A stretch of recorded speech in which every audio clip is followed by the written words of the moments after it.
जय Hind +3 second semester परीक्षा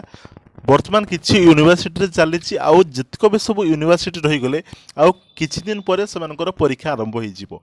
तो +3 सेकेंड सेमिस्टर गोटे कंपलसरी सब्जेक्ट रोचे जहाँकि आमर एईसी इंग्लिश तो एईसी इंग्लिश को लेकिन बहुत सारा पिला मन में बहुत सारा प्रश्न बहुत सारा आशंका से मैंने एमती भावुं जे सर आम तो बर्तमान सुधा किसी पढ़ीनु आम एईसी इंग्लिश रे कौन लिखा आम कौन फेल हो कि तो यही टाइप कथा जो मान मन को आसूची जो मैंने भावुं आम प्रॉपर पढ़ीने आम केमी कौन लिखा केमी आम पास करवा तो से मैंने आज भिडियोटी को प्रथम रु शेष पर्यंत देखूँ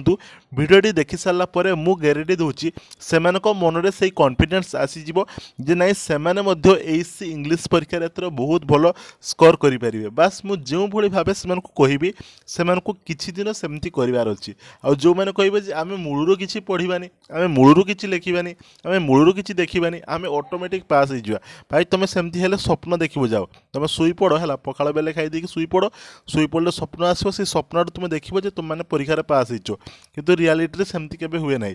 तुम्हें जदि पढ़ी नुह ताले एबे बर्तमान जेतिक भी समय रहा केमी टे भल पढ़ी पार से नहीं कि आम टिप्स कहीदे पार से नहीं कि गाइड करदे पारि जमी कहबी सेमती कहले मुझे गोटे ग्यारंटी देखिए कहूँ जे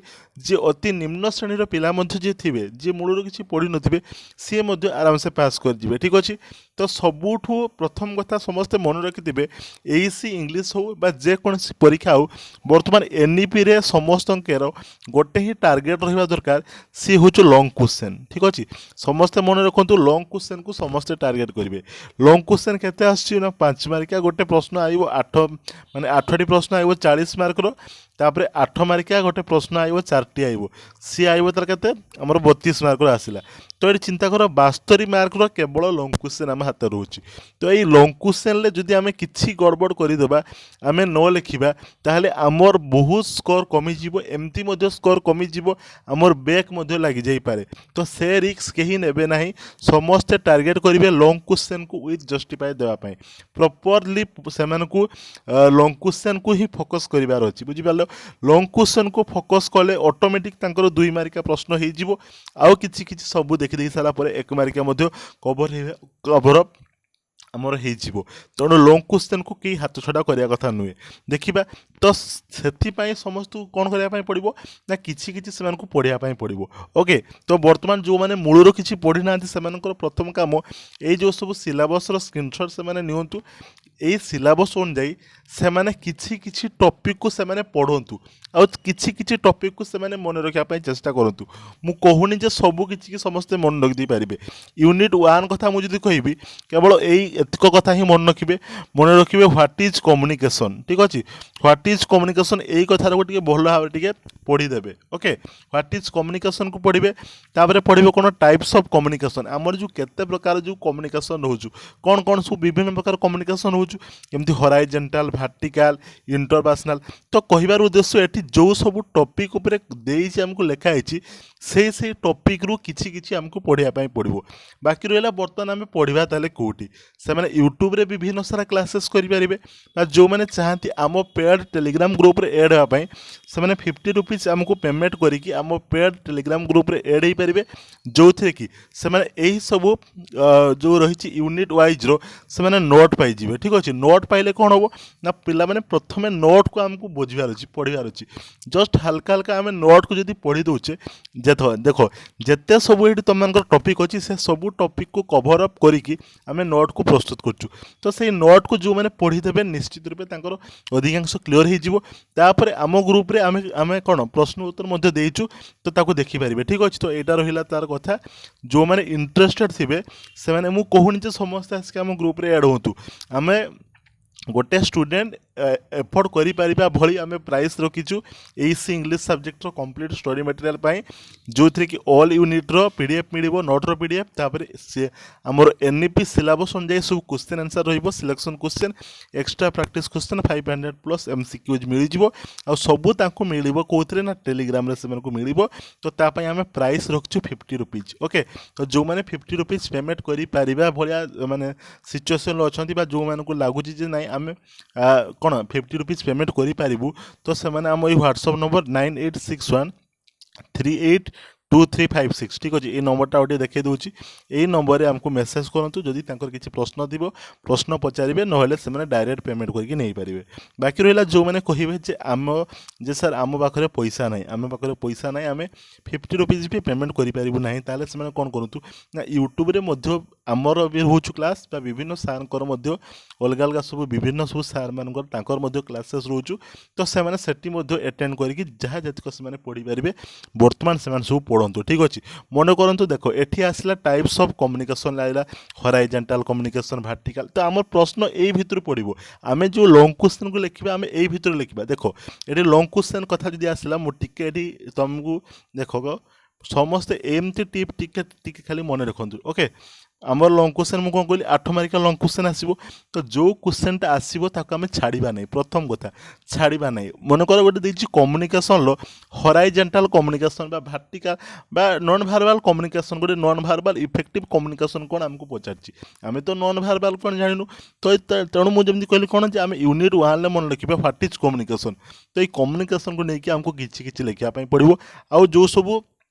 छोट छोट मु पॉइंट जो तुम मानक देइथिली जे ए सब पॉइंट को तुम माने माने कौन बर्तमान ठारू पढ़ी दियो से सब पॉइंट को मन रखी थिले जाइए आम आराम से गोटे लॉन्ग क्वेश्चन को लिखिपर बुझीपारे कि नहीं समस्ते तो से छोट छोट पॉइंट को समस्त को बुझापी पड़ो यूनिट 1 ताने समस्ते कौन माने बेसिक कोटा ताले आमर देखिए ना व्हाट इज कम्युनिकेशन को देखिए बुझीपारे कि नहीं टाइप्स ऑफ कम्युनिकेशन को देखिए वर्बल और नॉन वर्बल कम्युनिकेशन को देखिए तो एतिक को देखी दिंतु पाखापाखि आमर कौन 80% सिलेबस आमर एटू ही कवर हो गला okay what is communication type of communication verbal और नॉन वर्बल कम्युनिकेशन एतिक को यूनिट 1 समस्ते पढ़ी जो मैंने पाखे सफिशिएंट टाइम अच्छी मुझे सजेसन देवी से टिकी नहीं से पढ़ी दिंतु सबकि यूनिट को कंप्लीट करूँ कहीं बिना न पढ़ले किसी भी हेनी एटा इंग्लीश पिला माने एटा ओडिया नुहे जो मन गढ़ा गप गोटे मन माने आसो गोटे मन तुम दुई धाड़ी बागे लिखिदेव सेमती ना बेसी पिला ये बैग बेसी पिला लगे आमर बेसी बैग लगे कौन ना यही इंग्लीश ही बैग लगे तेणु समस्ते से भाव पढ़े ठीक अच्छे जदि मुझे कह यूनिट 2 रे सबुठारु गोटे इम्पोर्टाट चैप्टर अच्छी आईपीए कौन इंटरनेशनल फोनेटिक लैंग्वेज जो आमर इंग्लिश रो साउंड को लेकिन तो यही पार्टा को समस्ते टिके बेसी देखिए यही पार्ट टिके बेसी आमर क्वेश्चन आसे ठीक अच्छे तो लिसनिंग उपरे स्किपिंग उपरे एमती बहुत सारा कम्युनिकेशन को लेकिन इफेक्टिव माने इफेक्टिव लिसनिंग कौन आसो इफेक्टिव स्किपिंग कौन आसो स्पीकिंग ठीक अच्छे तो एमती विभिन्न सारा आसे तो यूनिट 2 रे कोटा देखिए ताले कहली आईपीए को देखिए तापर इफेक्टिव लिसनिंग इफेक्टिव स्पीकिंग को देखिए तापर आमर जेतक सब रही आउ कौन रहा रे हाँ इंग्लिश रो प्रोनाउंसिएशन टा most important specially short question पाई ओके शॉर्ट क्वेश्चन पाई तो याकू टिके बेसी से फोकस करेंगे बुझीपारे समस्ते तापर कौन देखिए से यूनिट 3 कथा मुझे कहबी यूनिट 3 रो रीडिंग मेथड को लेकिन आमर आसो रीडिंग आम राइटिंग तो ये गोटे इम्पोर्टाट आमर प्रश्न थाए कौन जे स्किमिंग आउ स्कानिंग तो से स्किमिंग आउ स्कानिंग कौन देख ये लिखाई स्किमिंग एंड स्कानिंग यहाँ गोटे हूँ रिपीटेड क्वेश्चन माने जिते आगु आमर सीबीसीएस सिलेबस थिला सेते बेले भी ये प्रश्नटी राजा थिला माने रिपीटेड क्वेश्चन सी आसो माने आसो बर्तमान आम एनईपी सिलेबस लक्ष्य करूँ जे ये स्किमिंग आउ स्कानिंग को लेकिन प्रश्न आसूँ तो आम ताको देखा तापर जो रही साइलेंट रीडिंग रही आमर रीडिंग एलाउड रही तो ये सब को आमको धीरे धीरे किसी पढ़ाई पड़ो तापर आमर एसे पोएम आउ स्टोरी उपरे मध्य प्रश्न आसीपारे ताकू आमको हल्का हल्का देखिबार अच्छी तेणु ओभरऑल मोर जदि कहवाई चाहूँगी मुझे कौन कहवाई चाहूँ ना ओभरऑल सबू यूनिट रु आमको किछि देखिबार अच्छी जदि आम गोटे यूनिट को फोकस करिबा आम परीक्षा रे किछि भी लिखि पारिबा नहीं कहीं आम जो 4टा लॉन्ग क्वेश्चन आसो 8 मार्किया प्रश्न जो 32 मार्क रो सेटा ऑल यूनिट को मिसेक आसो सबू यूनिट रो किछि क्वेश्चन आसो तापर 5 मार्किया जो आसो 8टे आसो 40 मार्क रो ये भी सबू यूनिट को मिसेक आसो तो सबू यूनिट रो किछि पार्ट को मन रखु मुझे कहूनी सबू पार्ट को जो मैंने सबू पार्ट को मन रखि पारे तो बहुत भल कथा किछि पार्ट को मन रखु जोटा मन न रोचु ताको से माने लेखि लेखि से माने मन रखु लेखि लेखि से माने मन रखु जहाँफल से अधिका समय टिके मन रही ठीक अच्छे तो এইভাবে প্রসেসে ସେମାନେ লেখিবে ଆଉ ଲଙ୍ଗ କ୍ୱେଶ୍ଚନକୁ ସେମାନେ କ'ଣ କରିବେ ନା ଟିକେ ସଜେଇକି ଲେଖିବେ। ସଜେଇକି ଲେଖିବେ ମାନେ ମୁଁ କହୁନି ଏଠି ଗୋଟେ ଫୁଲ କାଢ଼ିଦେବେ, ଏଠି ଗୋଟେ ଲତା କାଢ଼ିଦେବେ, ଏଠି ଗୋଟେ ଚିତା କାଢ଼ିଦେବେ, ସେମିତି ନାହିଁ। ଆମର ଲଙ୍ଗ କ୍ୱେଶ୍ଚନରେ ପ୍ରଥମେ ଇଣ୍ଟ୍ରୋଡକ୍ସନ୍ ରହିବ।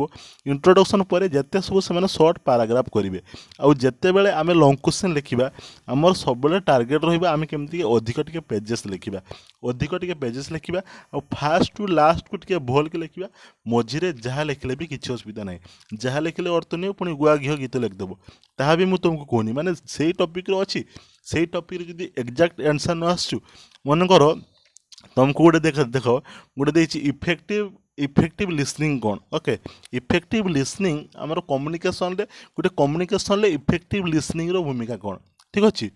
ତ এই প্রশ্ন আমাকে পচারছি। তো যে ইফেক্টিভ লিসনিং বিষয়ে তুমি ডাইরেক্ট লেখিপারুন, তো সেটি যে কম্যুনিকেসন ওয়ার্ডটা ଅଛି তো এই কম্যুনিকেসন উপরে যাহা পারছ লেখিদিও না। ଯେଉଁଠି ତୁମମାନେ ମୂଳରୁ ନମ୍ବର ପାଇନଥାନ୍ତ ଆରାମସେ ସେଠି ତୁମମାନେ 3-4 ନମ୍ବର ପାଇଯିବ। କହିବାର ଉଦ୍ଦେଶ୍ୟ ଯେଉଁ କ୍ୱେଶ୍ଚନଟା ଆସୁଛୁ